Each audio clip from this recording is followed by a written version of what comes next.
Hello viewers, today we will be dealing with the topic of international commercial arbitration. The objectives of this lesson are to understand the meaning of international commercial arbitration, to study the application of laws to international commercial arbitration in India, to examine the significance of seat of arbitration in international commercial arbitration and difference treatment of law.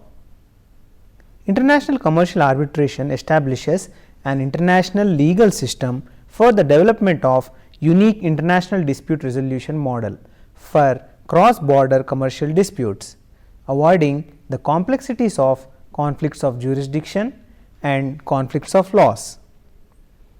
International commercial arbitration is governed by a legal regime consisting of international arbitration conventions like New York Convention and Geneva Convention, national legislations framed on the basis of UNCITRAL model law on international commercial arbitration 1985. Development of legal framework for international commercial arbitration. To increase transparency and faith in arbitration as a means of dispute resolution, there was a constant effort to create a strong legal framework to regulate and support the process of arbitration at both international and national levels. The first serious effort in this direction was made under the auspices of the League of Nations by entering into a treaty called Protocol on Arbitration Clauses, that is Geneva Protocol on 24 September 1923, which was ratified by 30 states. Later, the International Convention on the Execution of Foreign Arbitral Awards, that is Geneva Convention, was concluded on 26 September 1927 at Geneva. According to the Geneva Convention, the arbitration award made in a territory of one of the high contracting parties and between persons who are subject to the jurisdiction of one of the high contracting parties shall be recognized as binding and enforced by another contracting state in accordance with its rules of procedure. However, this convention was not conducive for the speedy enforcement of foreign arbitral awards. Subsequently, the Convention on the Recognition and Enforcement of Foreign Arbitral Awards, also known as the New York Convention, was adopted by the United Nations Diplomatic Conference on 10th June 1958 and entered into force on 7th June 1959. The New York Convention provides expressly in the second paragraph of Article 7 that its predecessors, the Geneva Protocol on Arbitration Clauses 1923 and the Geneva Convention on the Execution of Foreign Arbitral Awards 1927, shall cease to have effect between the states which have become party to the New York Convention. This convention requires courts of contracting states to give effect to private agreements to arbitrate and to recognize and enforce arbitration awards made in other contracting states. The New York Convention, in contrast to the Geneva Convention, shifted the burden of proving the invalidity of arbitral awards to the party resisting enforcement. It recognized substantial party autonomy with respect to choice of arbitral procedures and application of law to the arbitration agreement.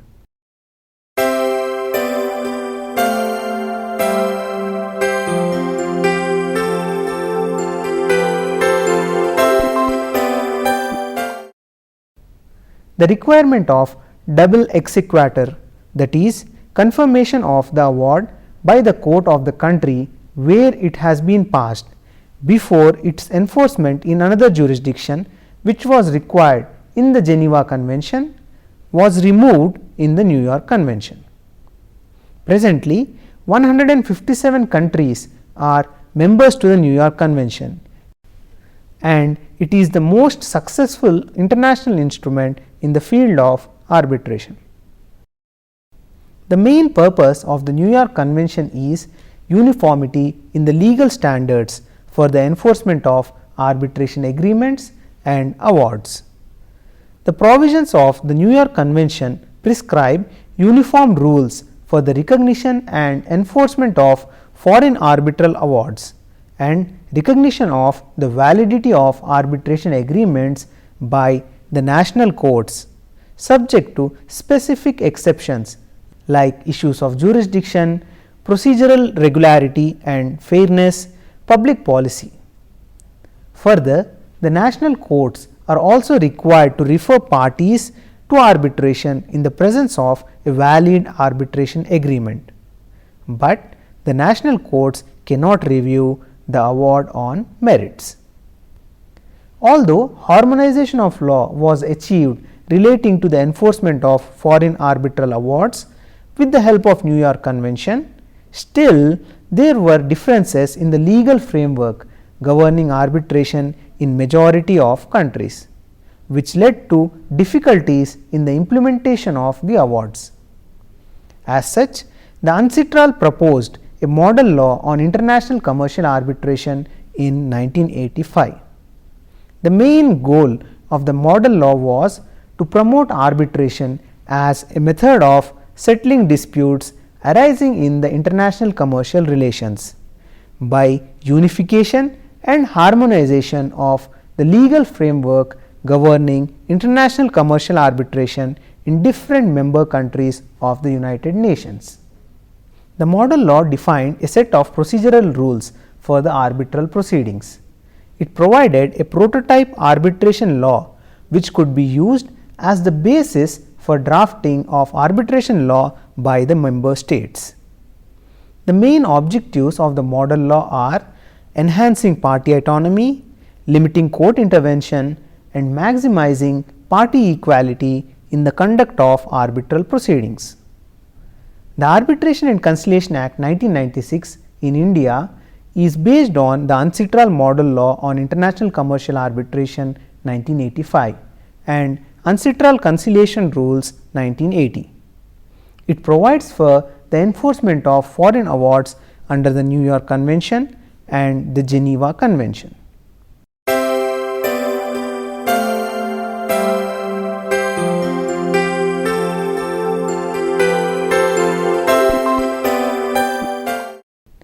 Now, let us look at the meaning of international commercial arbitration. According to section 2, subclause 1, subclause F of the Arbitration and Conciliation Act 1996, international commercial arbitration means an arbitration relating to disputes arising out of legal relationships, whether contractual or not, considered as commercial under the law in force in India, and where at least one of the parties is an individual who is a national of or habitually resident in any country other than India, or a body corporate which is incorporated in any country other than India, or an association or body of individuals whose central management and control is exercised in any country other than India, or the government of a foreign country. The legal relationship in this provision means relationship which creates rights and duties between the parties that may either arise out of a contract or otherwise, but considered as commercial under the Indian law. Under a contract, the legal relationship of the parties is defined. For instance, in a sale deed, a party is identified as vendor or vendee from the contract of sale. The non-contractual legal relationship can be classified as commercial and non-commercial. Issues like infringement of intellectual property rights, which are connected to trade, commerce and industry, can be categorized as non-contractual and commercial, as there is no formal contract in such issues, but the infringement gives the holder of the intellectual property a right to claim damages. Issues arising out of family relations and marriage like partition, quantum of maintenance, etc., can be categorized as non-contractual and non-commercial. The non-contractual disputes generally arise out of breach of statutory obligation. The international commercial arbitration can be made applicable only to disputes of a commercial nature. In RM Investments and Trading Company Private Limited versus Boeing Company AIR 1994 SC 1136, the Supreme Court held that the term commercial should be construed broadly, having regard to the manifold activities which are an integral part of international trade today. Further, footnote 1 of Article 1 subclause 1 of UNCITRAL Model Law on International Commercial Arbitration 1985 provides that the term commercial should be given a wide interpretation so as to cover matters arising from all relationships of a commercial nature, whether contractual or not. Relationships of a commercial nature include, but are not limited to, any trade transaction for the supply or exchange of goods or services, distribution agreement, commercial representation or agency, factoring, leasing, construction of works, consulting, engineering, licensing, investment, financing, banking, insurance, exploitation agreement or concession, joint venture and other forms of industrial or business cooperation, carriage of goods or passengers by air, sea, rail or road. Prior to the Amendment Act of 2015, according to the Arbitration and Conciliation Act, a company whose central management and control is exercised in any country other than India was considered to be not Indian for the purpose of international commercial arbitration. But in the case of TDM Infrastructure Private Limited versus UE Development India Private Limited 2008 14 SEC 271, the Supreme Court held that a company incorporated in India can only have Indian nationality for the purpose of the Act. If the place of incorporation of the company is in India, central management and control would be relevant in determining whether it was an international commercial arbitration. The Amendment Act of 2015 deleted the word a company from the criteria in the definition which refers to central management and control as a factor in determining whether one of the parties is not Indian, for the purpose of qualifying the arbitration as international commercial arbitration. As such, the legal position laid down in the TDM infrastructure case has now been incorporated into the statute. Hence, in case a company has dual nationality, one based on foreign control and other based on registration in India for the purpose of the Act, such company would not be regarded as a foreign company.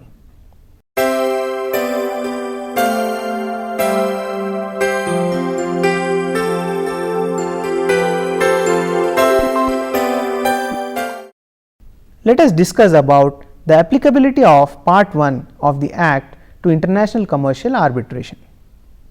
According to Section 2, Subclause 1, Subclause F of the Arbitration and Conciliation Act 1996, in an international commercial arbitration, at least one of the parties shall be a national or habitual resident of a foreign country. This provision does not stipulate whether the seat of arbitration shall be in India or in any foreign country. As such, the parties are at liberty to select any country as the seat of international commercial arbitration.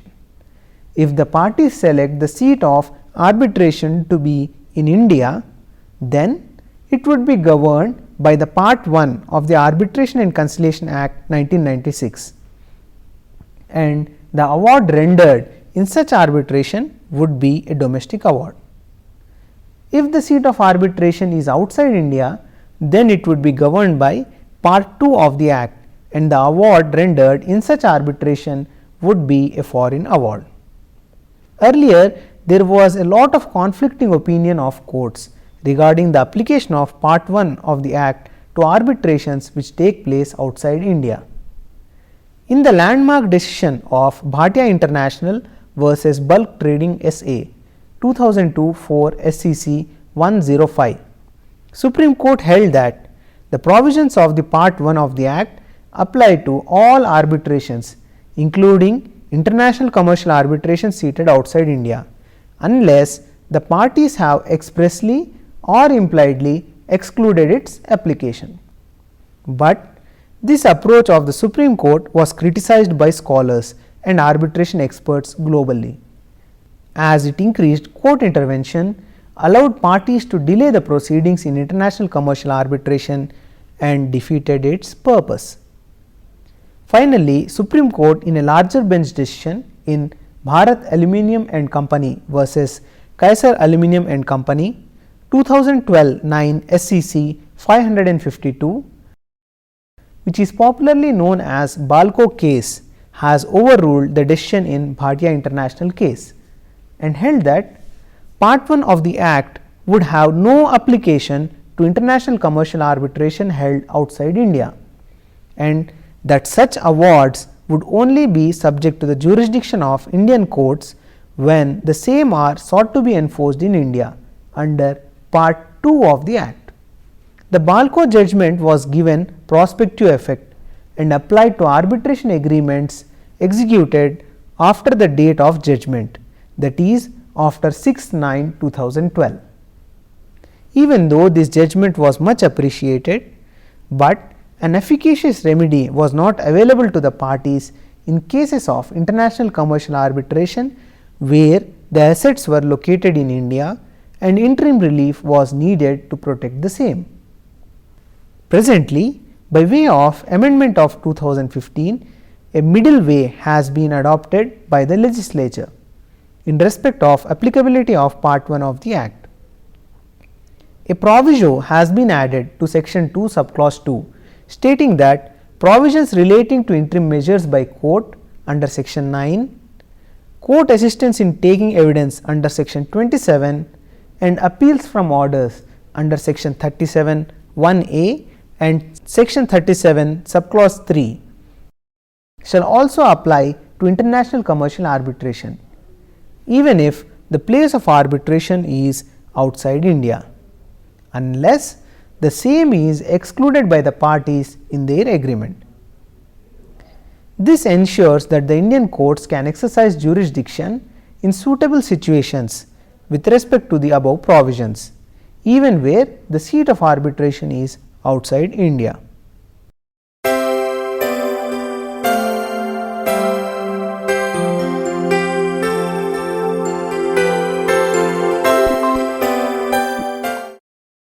Let us study the arbitrability of dispute in international commercial arbitration. Arbitrability of a dispute is one of the important issues of international commercial arbitration due to jurisdictional and contractual differences between different countries.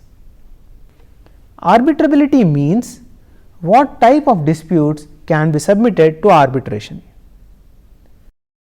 In Booz Allen and Hamilton versus SBI Home Finance Limited 2011 5 SEC 532, the Supreme Court discussed the concept of arbitrability in detail and held that the term arbitrability had different meanings in different contexts. Disputes capable of being adjudicated through arbitration, disputes covered by the arbitration agreement, and disputes that parties have referred to arbitration. It stated that in principle, any dispute that can be decided by a civil court can also be resolved through arbitration. However, certain disputes may by necessary implication stand excluded from resolution by a private forum.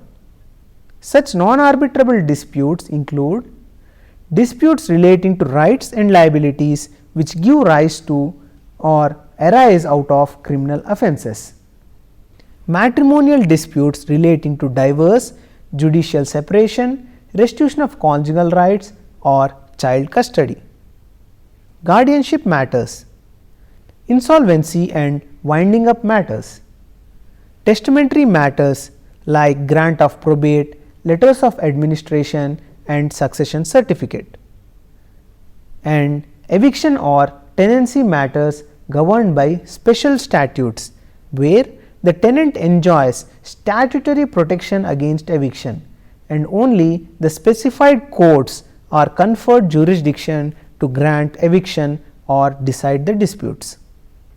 Also, the Supreme Court has held in N. Radhakrishnan versus MS Maestro Engineers 2010 1 SCC 872 that where fraud and serious malpractices are alleged, the matter can only be settled by the court and such a situation cannot be referred to an arbitrator. The Supreme Court also observed that fraud, financial malpractice and collusion are allegations with criminal repercussions, and as an arbitrator is a creature of the contract, he has limited jurisdiction. The courts are more equipped to adjudicate serious and complex allegations and are competent in offering a wide range of reliefs to both the parties in dispute. But in Swiss Timing Limited versus Organizing Committee, Commonwealth Games 2010, Delhi, 2014 6 SCC 677 and World Sport Group Mauritius Limited versus MSM Satellite Singapore Limited, AIR 2014 SCC 968, the Supreme Court held that allegations of fraud are not a bar to refer parties to foreign seated arbitration, and that the only exceptions to refer parties to foreign seated arbitration are those which are specified in section 45 of the Act. For example, in cases where the arbitration agreement is either null and void or inoperative or incapable of being performed. Thus, even though allegations of fraud are not arbitrable in international commercial arbitration with seat in India, the same bar would not apply to international commercial arbitration with a foreign seat. The decision of the Supreme Court in A. Ayyaswamy versus Paramasivam and others 2016 10 SCC 386 has clarified that allegations of fraud are arbitrable as long as it is in relation to simple fraud. The Supreme Court held that allegations of fraud are arbitrable unless they are serious and complex in nature. Unless fraud is alleged against the arbitration agreement, there is no impediment in arbitrability of fraud. The decision in Swiss Timing did not overrule Radhakrishnan. The judgment differentiates between simpliciter fraud and serious fraud and concludes serious fraud is best left to be determined by the court, simpliciter fraud can be decided by the arbitral tribunal. However, in Vimal Shah and others versus Jayesh Shah and others 2016 8 SCC 788, the Supreme Court has held that disputes arising out of trust deeds and the Indian Trust Act 1882 cannot be referred to arbitration.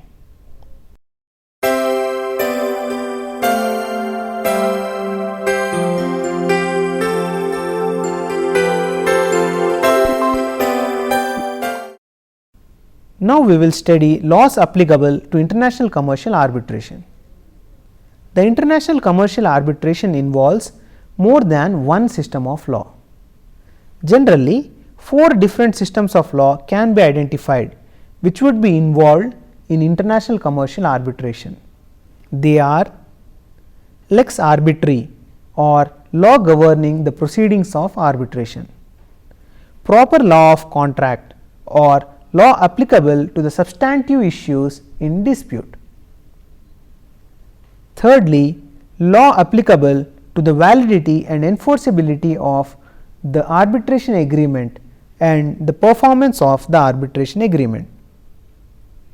Fourthly, law governing recognition and enforcement of an arbitration agreement and an arbitration award. However, As per the modern law of international arbitration, party autonomy provides that parties are free to choose these rules applicable to arbitration.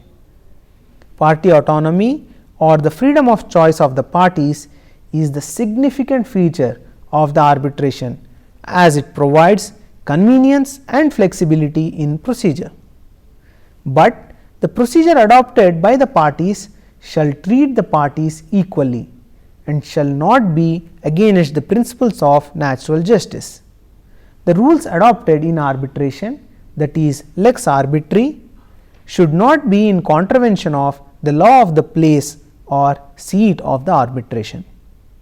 Further, the choice of applicable law made by the parties requires being bona fide and shall not be in contradiction to public policy of the state where the arbitration has its seat.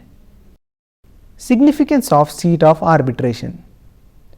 The designation of the seat in an arbitration agreement would be primarily concerned with the legal place of arbitration. The term seat means the juridical seat of arbitration, and its choice implies the choice of the governing law of the seat of arbitration and an agreement to submit to the jurisdiction of the domestic courts of the seat for any relief required by the parties during the arbitration proceedings. This is popularly known as the seat theory. This theory contemplates the concept that arbitration is governed by the law of the place in which it is held, which is the seat or the forum of the arbitration. Further, the jurisdiction of the courts of the seat of arbitration cannot be excluded by an agreement between the parties to apply the laws of another country. Proper law of contract. The main duty of the arbitral tribunal is to establish the material facts of the dispute, the rights and liabilities of the parties by examining the agreement between the parties and other relevant documents and evidence. The parties to an international commercial arbitration are free to choose for themselves the law applicable to that agreement. The Supreme Court in National Thermal Power Corporation versus the Singer Company AIR 1993 SC 998 has held that the express intention of the parties is generally decisive in determining the proper law of the contract, and in the absence of express determination, then the arbitrator shall determine the law of the contract on the basis of the implied choice of the parties or the law which has the real and closest connection with the transaction. However, the choice of proper law of contract must be bona fide and not contrary to the public policy. For example, the choice of foreign law for the purpose of tax evasion would not be permissible. Generally, the proper law of contract and the law governing the arbitration agreement are one and the same, but the parties may choose a different law to be applicable to the arbitration agreement, as the arbitration clause is separate and severable from the main contract. However, the Supreme Court of India in Citation Infowares Limited versus Equinox Corporation 2009-7 SCC 220 has held that unless there is a proof of express intention of the parties to choose a different law for the arbitration agreement, it would be presumed that the proper law of contract will also be the governing law of the arbitration agreement. We would be dealing with the law relating to the recognition and enforcement of the awards in international commercial arbitration in detail in our next lesson. Hope you enjoyed this lesson. Thank you.